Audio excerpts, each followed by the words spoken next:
I wish that he was not so shy. I promised to tell you the next time we met, for you know I've no secrets with you. He has not so much as once mentioned it yet, and I really don't know what to do. I think he loves, for sometimes by chance I catch the bright beam from his eye, but he looks so confused if I give him a glance. He is so uncommonly shy.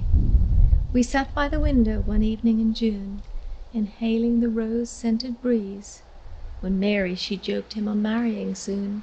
You know she's a terrible tease. Had you seen him at first, he looked this way and that, on the ground and then up to the sky, and all the while foolishly coaxing his hat. 'Tis a pity when men are so shy. Then Mary proposed we should go for a walk, if his hat were sufficiently brushed. Or should she withdraw now and leave us to talk? Then you should have seen how he blushed. So we strolled down the garden as faded the light, when Mary looked at me so sly, and remembered just then she'd a letter to write.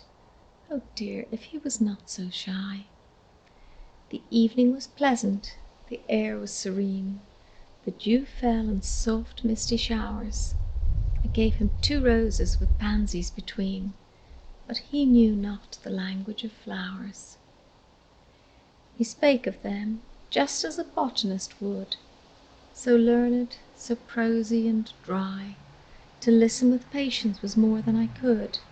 I don't think that all are so shy. We entered the arbour, sat down on the seat, and I sought for some little alarm, when lo! a great spider crawled close to my feet, and in terror I clung to his arm. I pretended to faint, of course nothing less, on his bosom, as no one was nigh. Now you would have thought he'd have stolen a kiss, so he would, had he not been so shy. I begged to go in, lest my mother should scold, yet I hoped he'd press me to stay. But he still was the same, so respectful and cold, and my fainting was quite thrown away. He gave me his arm like a Quaker so chaste, and bade me no longer to sigh. That arm should have fondly encircled my waist, had he not been so foolish and shy. "Come, child," said my mother, "you stay out too long," the moment I'd entered the door. "Your father, he wants you to give him a song," and she whispered me Byron or Moore. So I sat down to play, but the truth to confess, I felt almost ready to cry. There silent he stood in the window's recess, like a novice so timid and shy.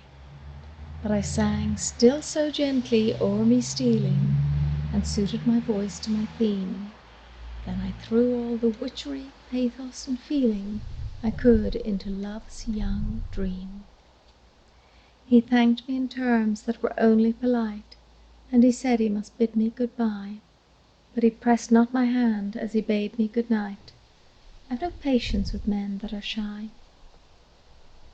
Perseverance, they say, ever meets its reward, and if I don't gain him, I ought. But sometimes I think he's so much on his guard that he really is not to be caught. Now what's your advice? Can you think of a plan? For I own fairly puzzled am I. Oh, if fate had been pleased to have made me a man, it should not have been said I was shy.